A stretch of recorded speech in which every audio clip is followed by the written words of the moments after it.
Salam saudara, saya Rosiana kembali menyapa Anda lewat program Aku dan Dia. Program yang menolong kita lebih mengenal Dia yang adalah Tuhan kita.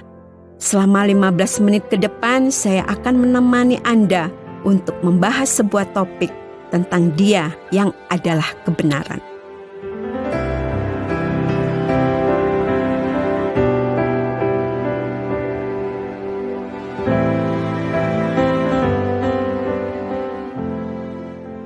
Dalam beberapa tahun belakangan ini, sebuah kata yang semula sama sekali tidak kita kenal, tiba-tiba menjadi sangat terkenal. Kata itu berasal dari bahasa asing, tetapi kemudian menjadi kata yang hampir setiap hari kita dengar dan bahkan mungkin sangat sering kita ucapkan. Kata itu adalah kata hoaks. Seperti yang saya katakan tadi, kata itu adalah sebuah kata asing yang tadinya hanya sedikit saja yang memahaminya.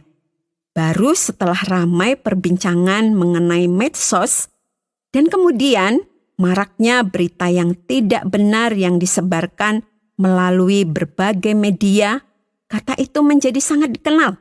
Bahkan saya iseng-iseng memeriksa di Kamus Besar Bahasa Indonesia, kata itu sudah ada di sana.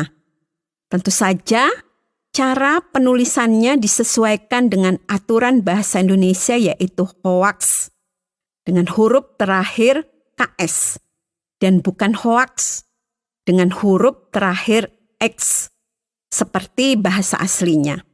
Itu artinya kata hoaks sudah secara resmi diakui dan diterima sebagai kata serapan dan menjadi bagian dari bahasa Indonesia. Arti dari kata itu kemungkinan sudah sangat kita pahami dan memang dalam Kamus Besar Bahasa Indonesia, kata hoaks tergolong dalam kata sifat yang berarti tidak benar atau bohong. Memang agak menyedihkan bahwa bahasa kita sampai harus menyerap kata asing itu. Bagaimanapun hal itu menunjukkan sebuah fakta yang berkembang di dalam masyarakat kita bahwa ketidakbenaran dan kebohongan sudah begitu merajalela di antara masyarakat kita. Memang ada banyak alasan untuk hal ini. Ada yang berlatar belakang politik untuk mengangkat diri sendiri dan menjatuhkan lawan politik. Atau alasan ekonomi untuk mendapatkan keuntungan dari kabar bohong yang disampaikan, bahkan ada yang beralasan hanya iseng saja untuk menarik perhatian orang lain kepada media sosial yang mereka miliki, yaitu untuk mendapatkan banyak tanggapan atas berita yang mereka sampaikan, walaupun sebenarnya isi berita itu hanyalah kebohongan. Saya menghubungkan dengan apa yang disampaikan oleh Yesus mengenai dirinya sendiri di dalam Yohanes 14 ayat 6. Di sana ia mengatakan, "Akulah jalan dan kebenaran dan hidup. Tidak ada seorang pun yang datang kepada Bapa kalau tidak melalui aku." Saya melihat bahwa dengan tegas Yesus mengatakan, "Akulah kebenaran." Ia mengatakan hal itu tanpa keraguan sama sekali, karena dia memang adalah kebenaran itu sendiri.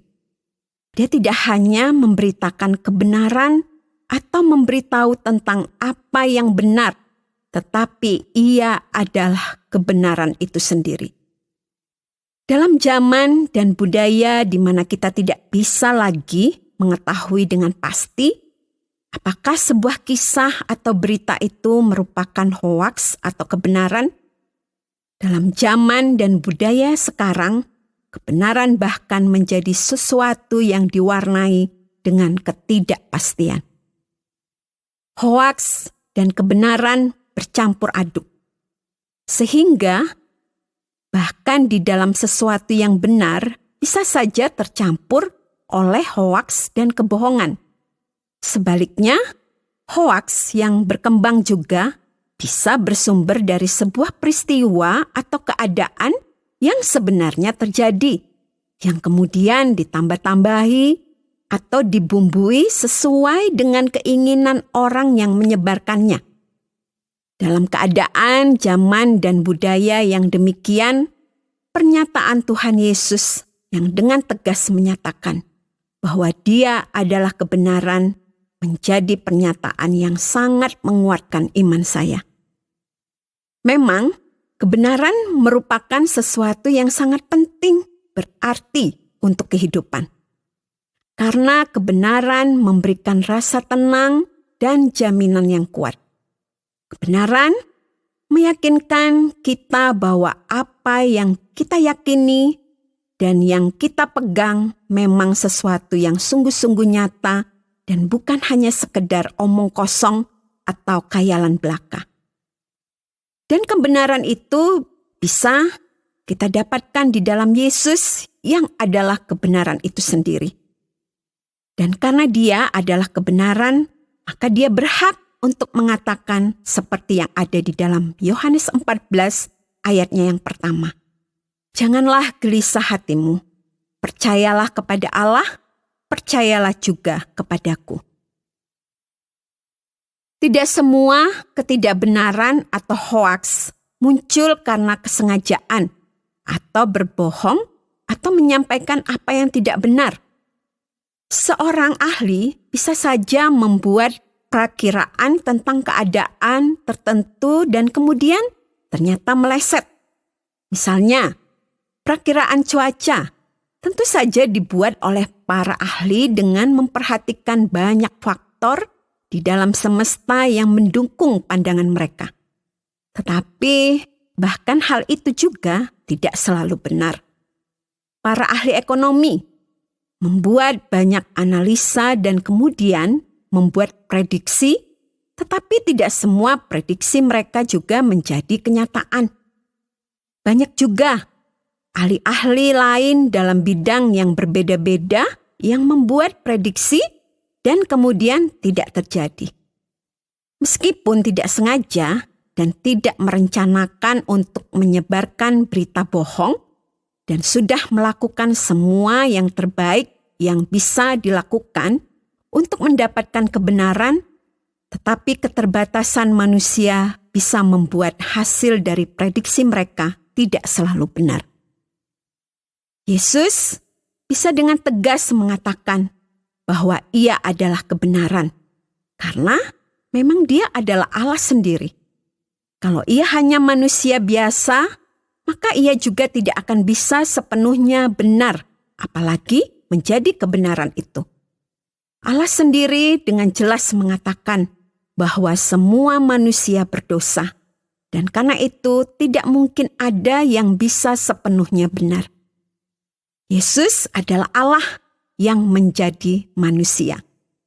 Manusia sempurna yang karena keilahiannya, maka Ia tidak berdosa.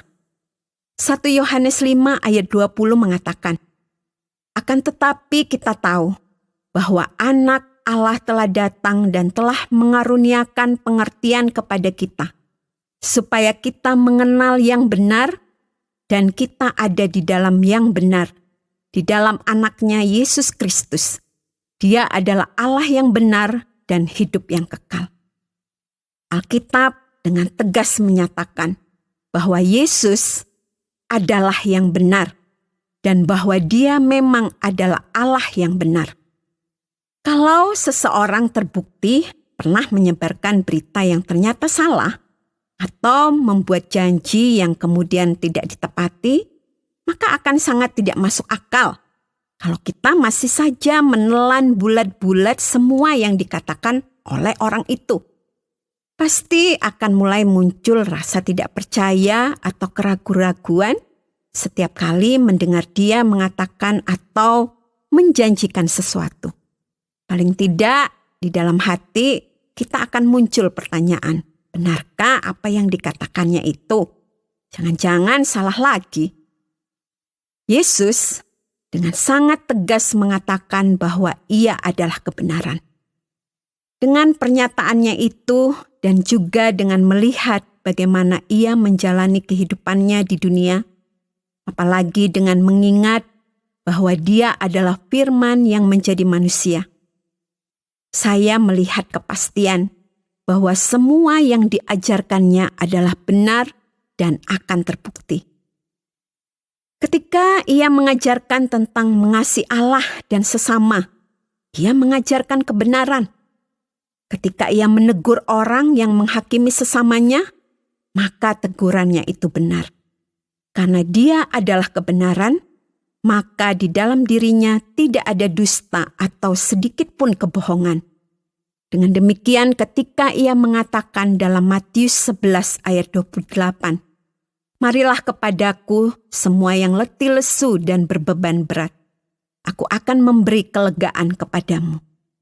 Maka janji dan perkataannya itu bisa diandalkan dan dijadikan jaminan.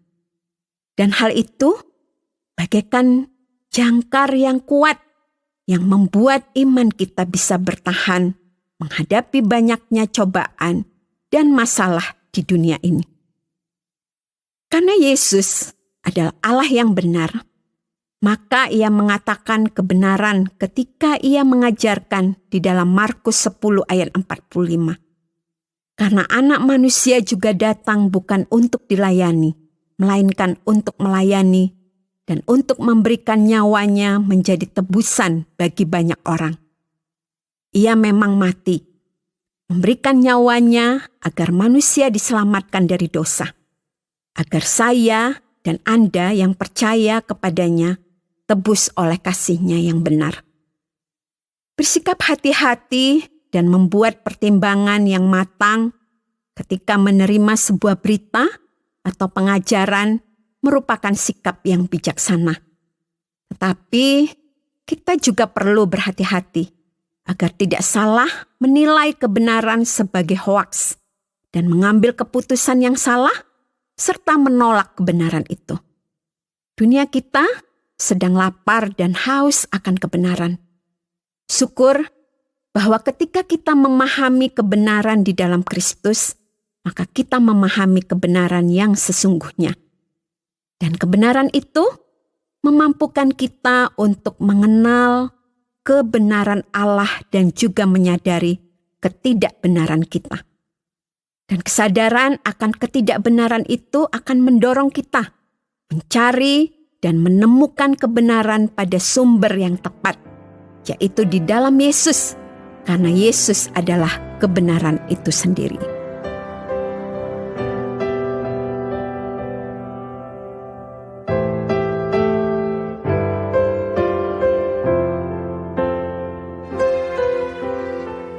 Terima kasih Anda sudah mengikuti pembahasan kita mengenai kenyataan bahwa Yesus adalah kebenaran.